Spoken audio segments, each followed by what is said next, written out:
हम अपनी जान की दुश्मन को जान कहते हैं और मोहब्बत के इसी मिट्टी को हिंदुस्तान कहते हैं।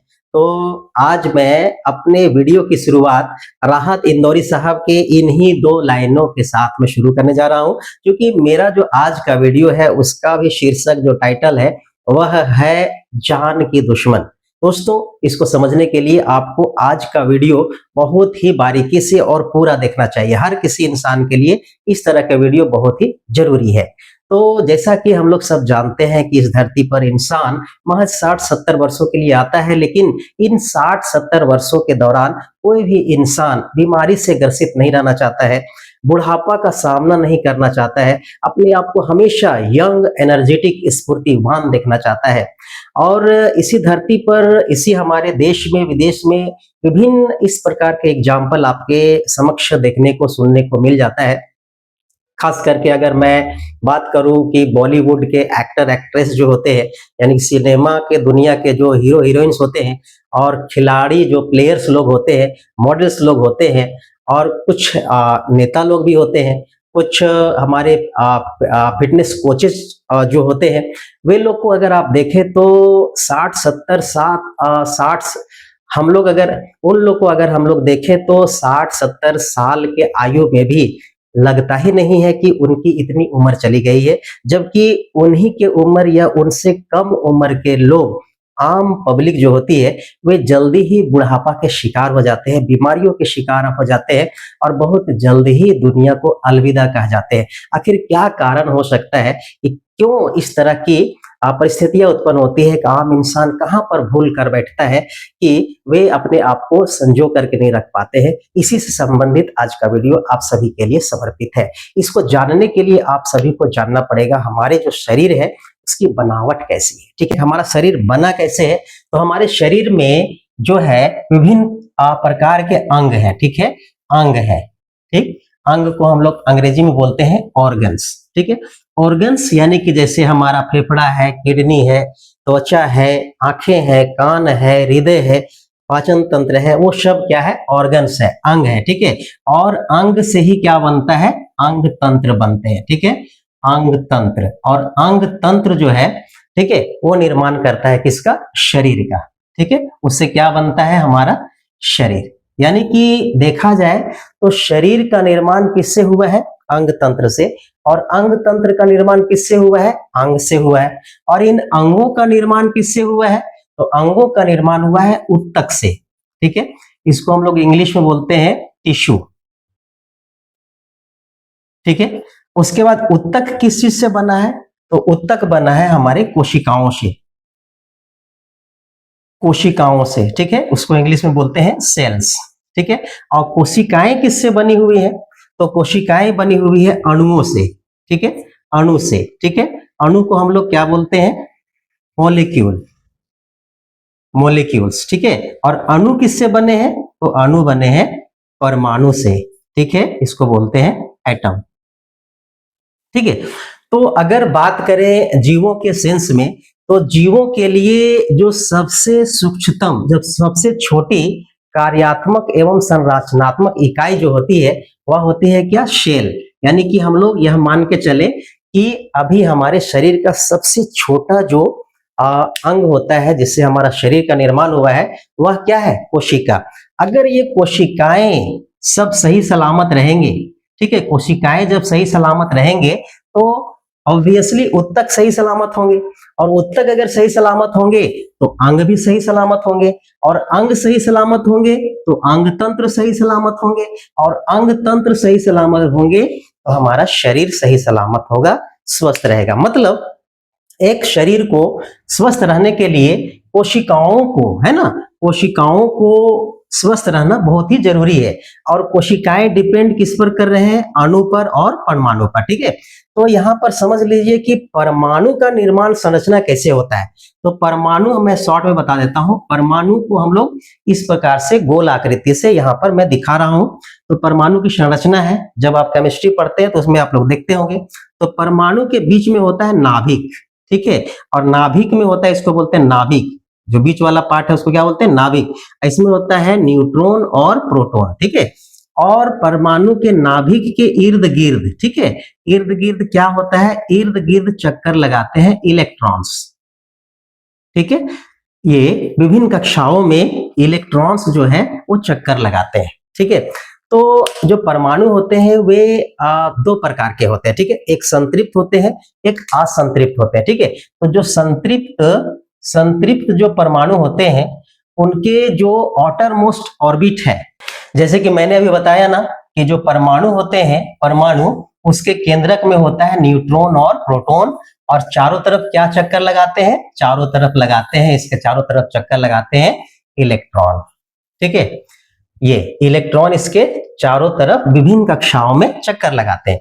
तो ये जो परमाणु होते हैं वो मुख्य रूप से दो प्रकार के होते हैं, पहला संतृप्त, ठीक है, और दूसरा होता है असंतृप्त। तो जो असंतृप्त जो परमाणु होते हैं वे हमेशा मतलब कि वो हाईली रिएक्टिव होते हैं, हमेशा रिएक्शन करते हैं। रिएक्शन कैसे करते हैं, तो असंतृप्त जो परमाणु होते हैं उनके जो बाहरी कक्षा है ना, ये बाहरी कक्षा, तो समझ लीजिए कि ये बाहरी कक्षा में अगर बाहरी कक्षा में सबसे जो बाहरी कक्षा है, ठीक है, बाहरी कक्षा में अगर इलेक्ट्रॉनों की संख्या, ठीक है, 2 आ जाए या 8 आ जाए, ठीक है, 2 आ जाए या 8 आ जाए, जनरली अभी मैं बात करता हूं 8 ताकि आपको बेहतर तरीके से समझ में आ जाए, ठीक है। तो जब बाहर आउटर मोस्ट जो इसका ऑर्बिट है, जो कक्षा है, उसमें अगर 8 की संख्या में इलेक्ट्रॉन हो जाए तो ये हो जाते हैं संतृप्त, यानी कि फिर ये रिएक्शन नहीं करते, ठीक है। लेकिन अगर इसमें 8 नहीं रहे, ठीक है, यानी कि 7 आ जाए, 6 आ जाए, ठीक है, 3 आ जाए, तो इस तरह की सिचुएशन अगर पैदा हो जाती है तो इन्हें संतृप्त होने के लिए एक इलेक्ट्रॉन और चाहिए, ठीक है। एक इलेक्ट्रॉन अगर और कोई दे देता है तो ये क्या हो जाएगा, इसमें 8 इलेक्ट्रॉन हो जाएंगे, ठीक है। ऐसे हालात में क्या करना पड़ता है, इलेक्ट्रॉन को जो परमाणु है किसी को दे सकता है या किसी से ले सकता है। तो यहाँ पर समझ लीजिए कि जो परमाणु होता है वो दो प्रकार का होता है, संतृप्त और असंतृप्त, ठीक है। तो जो असंतृप्त परमाणु होते हैं उसके जो बाहरी कक्षा है, परमाणु का जो बाहरी कक्षा है, उसमें जो इलेक्ट्रॉन की संख्या होती है वह 8 नहीं होता है, ठीक है, 8 नहीं होता है, ठीक है। और जो संतृप्त होते हैं उसके बाहरी कक्षा में परमाणु इलेक्ट्रॉनों की संख्या कितना होता है, 8 होता है, ठीक है। तो 8 जो होता है वो संतृप्त हो गया, और 8 नहीं है अगर तो वो असंतृप्त हो गया। तो जिसके पास आ है उसको बोलते हैं अष्टक। तो जिसका अष्टक कंप्लीट हो गया वे किसी प्रकार के रिएक्शन में भाग नहीं लेते हैं, जिसका अष्टक कंप्लीट नहीं है वे आगे केमिकल रिएक्शन में भाग लेते हैं, ठीक है। अब अगर ये पूछा जाए कोशिका के अंदर होता क्या है, तो भाई कोशिका के अंदर जो होता है तो आप लोग सब जानते हैं, पढ़े हुए हैं, एक होता है माइटोकॉन्ड्रिया, ठीक है, माइटोकॉन्ड्रिया होता है जिसको हम लोग पावर हाउस बोलते हैं, ऊर्जा गृह बोलते हैं, ऊर्जा का संचय इसी में होता है।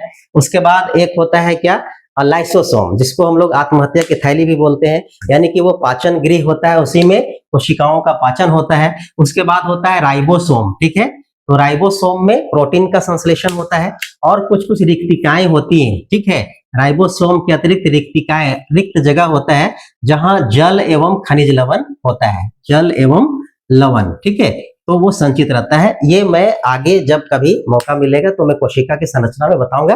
अभी फिलहाल बस इतना ही जान लीजिए कि जो हमारे शरीर है उसके सबसे जो सूक्ष्मतम कार्यात्मक एवं संरचनात्मक इकाई है वह है कोशिका, और कोशिका से ही हमारा उत्तक बना है, उत्तक से क्या बना है, अंग बने हैं, ठीक है, अंग से अंगतंत्र बने हैं और अंगतंत्र से हमारा शरीर का निर्माण हुआ है, ठीक है। तब इतना तो हमें समझ में आ गया कि हमारे शरीर को तंदुरुस्त, दुरुस्त और हर एक दृष्टिकोण से फिट रहने के लिए क्या जरूरी है, हमारी कोशिकाओं को तंदुरुस्त और फिट रहने की आवश्यकता है, ठीक है। अब आइए देखते हैं कि हमारे इन कोशिकाओं को खतरा किससे है।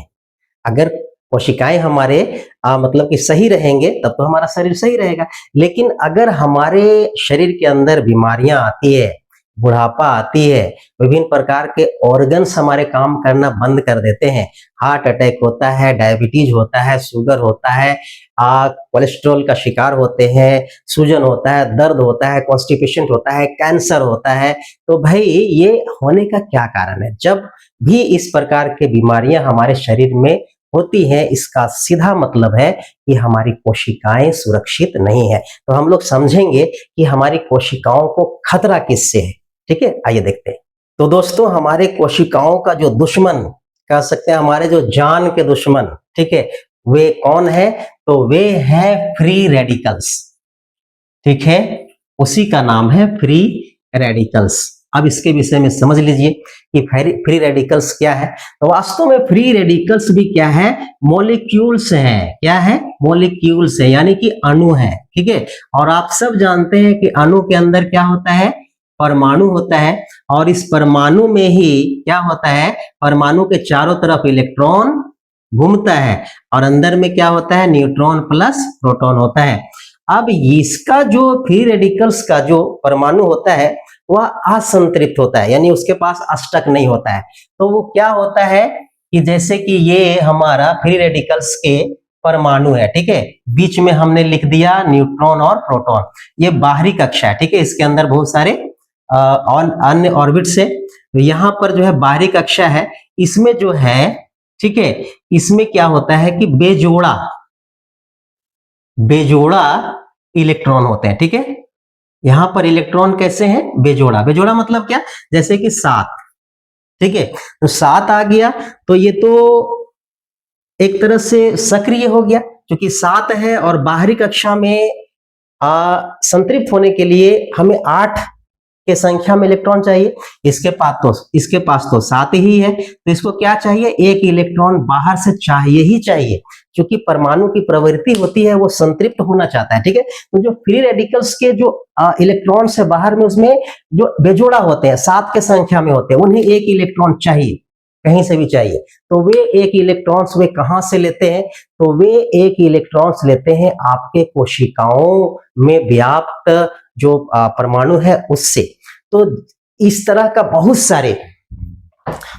का क्या होता है ना, कि बहुत सारे फ्री रेडिकल्स होते हैं, ढेरों की संख्या में, लाखों की संख्या में फ्री रेडिकल्स होते हैं। ठीक है, बहुत सारे फ्री रेडिकल्स हैं, और बहुत सारे फ्री रेडिकल्स होंगे तो वे किस पर अटैक करेंगे? इलेक्ट्रॉन लेने के लिए वे सब के सब अटैक करेंगे हमारे कोशिकाओं पर।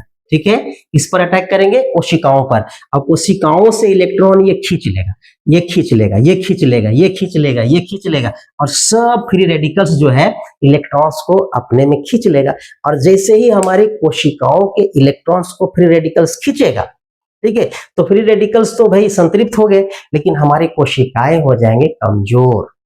और जब कोशिकाएं कमजोर हो जाएंगी तो उत्तक हो जाएंगे कमजोर, और जब उत्तक कमजोर हो जाएंगे तो फिर हमारे अंग हो जाएंगे कमजोर, और अंग जब कमजोर हो जाएंगे तो अंग तंत्र कमजोर हो जाएगा, और अंग तंत्र कमजोर हो गया तो फिर पूरा शरीर कमजोर हो जाएगा। ठीक है, अब जब अंग में हमारा हार्ट हमारा एक अंग है, वह अगर कमजोर हो गया तो हार्ट फेल, और उसके बाद cholesterol, blood pressure, blood sugar, इस तरह की समस्याएं हमारे शरीर में आने शुरू हो जाएंगे। अगर पाचन तंत्र में प्रॉब्लम हो गया, वो कमजोर, उसकी कोशिकाएं कमजोर हो गई, तो हमारे पाचन संबंधी विभिन्न प्रकार के रोग हमारे पेट में घुस जाएंगे। ठीक है, और उसके बाद क्या हो जाएगा? हमारे शरीर में मोटापा बढ़ सकता है, ब्लड प्रेशर अनबैलेंस्ड हो सकते हैं, ठीक है, आंखें खराब हो सकती है, किडनियां खराब हो सकते हैं, फेफड़े खराब हो सकते हैं। इस प्रकार से जब हमारे अंग बर्बाद होने शुरू हो जाएंगे तो हमारा पूरा शरीर बर्बाद हो जाएगा।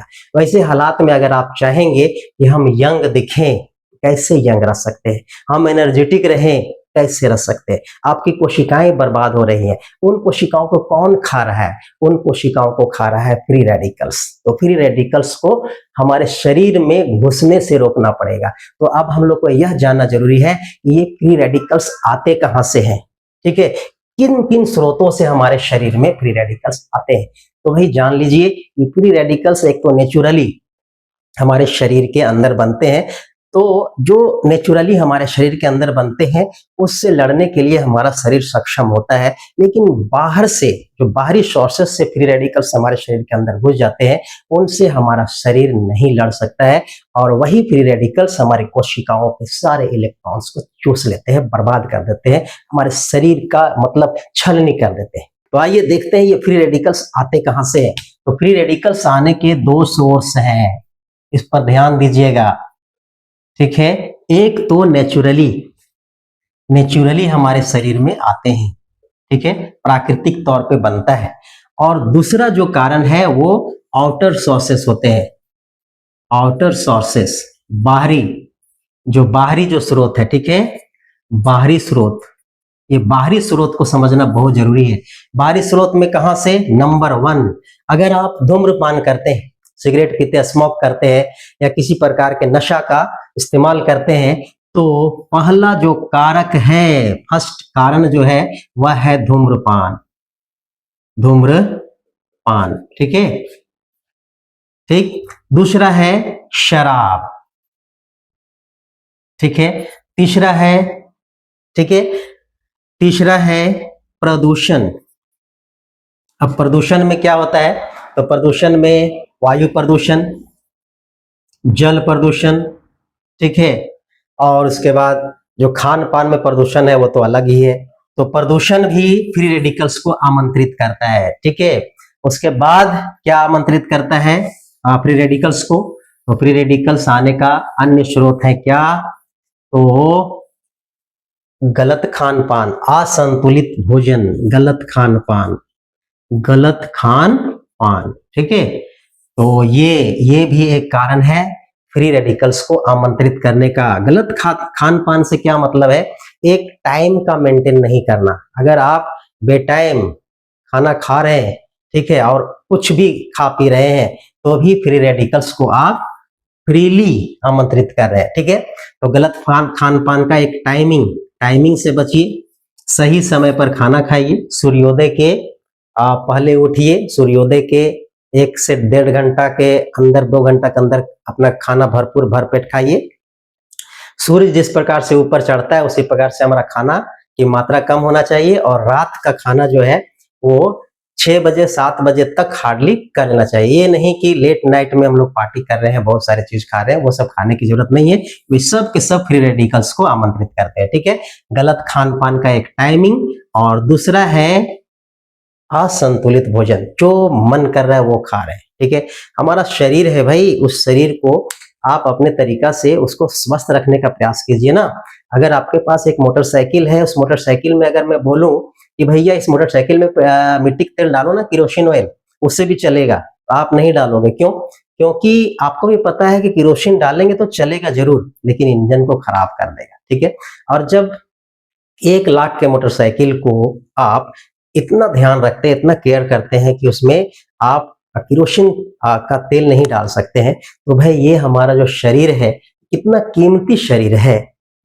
इस दुनिया में एक ही बार ये मानव शरीर मिलता है, तो उस मानव शरीर के अंदर हम कोई भी चीज डालने से पहले क्यों नहीं समझते हैं कि हमारा भी शरीर एक इंजन की तरह काम करता है, और अपने इस इंजन को दुरुस्त रखने के लिए अपने शरीर को समझना बहुत जरूरी है। इसीलिए सही खान पान आप रखिए और सही टाइमिंग का विशेष ख्याल रखें। और क्या करना है कि फ्री रेडिकल्स को अगर आ जाता है, ठीक है, तो हम लोग क्या करेंगे? वैसे फ्री रेडिकल से बचने के लिए क्या करना होगा? तो भाई अगर फ्री रेडिकल्स चाहते हैं कि आपके शरीर में नहीं आए, तो उसके लिए जितने मैंने कारण बताया ना, तो सबको परित्याग करना पड़ेगा, उससे दूरी बनाना पड़ेगा। नशा बिल्कुल नहीं करना है, अच्छे खान पान, अच्छे सेहत को कीजिए, प्रदूषण से बचने का कोशिश कीजिए। लेकिन अगर प्रदूषण से नहीं बचते हैं तो प्रदूषण के कारण हमारे फ्री रेडिकल्स हमारे शरीर के अंदर आएंगे, और इससे हम लोग बच भी नहीं सकते हैं। तो अगर हमारे शरीर के अंदर फ्री रेडिकल्स आते हैं तो क्या करना चाहिए? उसका इलाज जो है वो है आयुर्वेदिक पद्धति से, ठीक है, आयुर्वेदिक पद्धति से इलाज कीजिए। फ्री रेडिकल्स का सीधा उपचार है एंटीऑक्सीडेंट मटेरियल्स, ठीक है, एंटीऑक्सीडेंट तत्व या पदार्थ, यानी कि वैसे खाद्य पदार्थ जिसमें क्या मिला हो? एंटीऑक्सीडेंट मिला हो। एंटीऑक्सीडेंट पदार्थ क्या होते हैं? तो एंटीऑक्सीडेंट पदार्थ में विटामिन होते हैं, और खास करके विटामिन ए, सी और ई जैसे विटामिन की मात्रा प्रचुर मात्रा में होता है, जो, ठीक है, जो क्या करता है? इसको एंटीऑक्सीडेंट के पावर को बढ़ाता है और फ्री रेडिकल्स से हमें बचाता है। तो कैसे बचाते हैं फ्री रेडिकल से? तो अगर एंटीऑक्सीडेंट पदार्थ का इस्तेमाल आप लोग करते हैं, ठीक है, तो वैसे हालात में एंटीऑक्सीडेंट क्या करता है? तो एंटीऑक्सीडेंट हमारे अंदर के जो फ्री रेडिकल्स उनका जो इलेक्ट्रॉन का डिमांड है उसको क्या करता है, ये पूरा कर देता है। यानी कि जो इलेक्ट्रॉन हमारे ये जो फ्री रेडिकल्स हमारी कोशिकाओं से लेते हैं, उन इलेक्ट्रॉन्स की पूर्ति कौन कर देता है, वो कर देता है एंटीऑक्सीडेंट मटेरियल्स। तो आप जानिए कि एंटीऑक्सीडेंट सबसे प्रचुर मात्रा में कहाँ कहाँ और मतलब कि किन पदार्थों में मिलता है, और कौन सा पदार्थ बहुत ही सुलभ और आसान तरीके से हमारे बीच उपलब्ध है, जिसका इस्तेमाल करके हम फ्री रेडिकल्स का सामना कर सकते हैं और उसके प्रकोप से हम लोग अपने शरीर को बचा सकते हैं। आइए देखते हैं कहाँ कहाँ से जो सुलभ और सस्ता जो साधन है वो कहाँ कहाँ से मिलता है। तो भाई एंटीऑक्सीडेंट जिसमें रहता है वो कौन कौन से पदार्थ है, तो नंबर 1 याद रखिएगा, अर्जुन के छाल। अर्जुन के छाल, यह अर्जुन का पेड़ जो है वो जगह जगह पर आपको देखने को मिलेगा, रोड के किनारे, और जितने भी कृत्रिम तरीके से जंगल लगाए जा रहे हैं वन विभाग के द्वारा झारखंड में, एकदम मतलब कि इसका बाढ़ आया हुआ है। ठीक है, तो अर्जुन के छाल फ्री ऑफ कॉस्ट आपको मिल जाएंगे। कहाँ से, एकदम सड़क के किनारे मिल जाएंगे। उसका छाल का इस्तेमाल कीजिए, लेकिन इसका छाल का इस्तेमाल करने का तरीका होता है, और वह तरीका आपको सही विशेषज्ञ के मार्गदर्शन में सीखना चाहिए। यानी कि ये जो अर्जुन के छाल है उसका इस्तेमाल करने से पहले विशेषज्ञ की राय जरूर ले लेना चाहिए। ठीक है, दूसरा जो है एंटीऑक्सीडेंट का स्रोत जो है वह कौन है, संतरा। ठीक है, बहुत ही सस्ता फल है, संतरा है, अंगूर है, ठीक है, और सेब है। ये तो हमेशा मार्केट में उपलब्ध रहता है। ये सब को खाइए और फिर फ्री रेडिकल्स को भगाइए। यानी एंटीऑक्सीडेंट ये सब में बहुत ज्यादा मात्रा में होता है। तीसरा, अगर साग सब्जी की बात करें तो भाई पालक साग इजीली अवेलेबल है, पालक का साग। उसके बाद ब्रोकली, जो हरी कलर की जो ये फूल गोभी होता है, ये ब्रोकली में बहुत ही ज्यादा मात्रा में क्या होता है, एंटीऑक्सीडेंट प्राप्त होते हैं। उसके बाद क्या होता है, गाजर वगैरह में, ठीक है, गाजर में। उसके बाद क्या, टमाटर में। ठीक है, ये भाई ये सब तो बहुत ही इजीली आपको मिल जा रहा है, आपके इर्द गिर्द मिल रहा है। तो ये सब अगर आप इस्तेमाल करते हैं, रोज अपने खाने में शामिल करते हैं, तो इसका मतलब आप एंटीऑक्सीडेंट पदार्थ को खा रहे हैं। और ये एंटीऑक्सीडेंट जो पदार्थ है वो आपके अंदर जो फ्री रेडिकल्स है उसको क्या करेंगे, ये लोग बैलेंस कर देते हैं। फ्री रेडिकल्स के जितने भी इलेक्ट्रॉन्स के डिमांड है वो सारे इलेक्ट्रॉन्स कौन पूरा करेगा, एंटीऑक्सीडेंट मटेरियल्स। ठीक है, अब अंत में मैं बता दूं कि एंटीऑक्सीडेंट अगर संतुलित मात्रा में हमारे शरीर में रहता है तो हमारा शरीर को कोई परेशानी नहीं होगी। लेकिन अगर जो फ्री रेडिकल्स हैं वे अगर संतुलित मात्रा में होते हैं, यानी फ्री रेडिकल्स और एंटीऑक्सीडेंट दोनों तत्व अगर संतुलित मात्रा में रहते हैं तो कोई प्रॉब्लम नहीं है, आपको किसी प्रकार की कोई परेशानी प्रॉब्लम नहीं होगी। लेकिन अगर अनबैलेंस हुआ, फ्री रेडिकल्स जो है ज्यादा हो गए, एंटीऑक्सीडेंट कम हो गए, तो फिर आपके शरीर में विभिन्न प्रकार की बीमारियां आएंगी, प्रॉब्लम आएंगे, बुढ़ापा बहुत जल्दी आ जाएगा, आपके अंदर की ऊर्जा, शरीर बहुत जल्द जर्जर हो जाएगा, और ऐसा भी हो सकता है कि बहुत जल्द आप भगवान के प्यारे भी हो सकते हैं। तो जागरूकता ही बचाव है, अपने आप को जागरूक रखिए, दूसरे को भी जागरूक बनाइए, और जो यह वीडियो है उसको दूर तक जरूर से जरूर शेयर कर दें, ताकि आपके साथ हमारे साथ क्या होगा, दूसरे को भी जानकारी हासिल होगी। तो दोस्तों आज के लिए बस इतना ही, मिलते हैं नेक्स्ट वीडियो में बहुत जल्द एक नई जानकारी के साथ। तब तक के लिए आप अपना बहुत ख्याल रखें। जय हिंद, जोहार, नमस्कार। और लास्ट में आप सभी से निवेदन है कि मेरा जो अगर यह वीडियो यूट्यूब पर देख रहे हैं तो जरूर यूट्यूब को सब्सक्राइब कर लें, ठीक है, और अगर आप फेसबुक पेज पर देख रहे हैं तो फेसबुक पेज को अवश्य फॉलो कर लें। धन्यवाद, नमस्कार, जोहार, जय हिंद।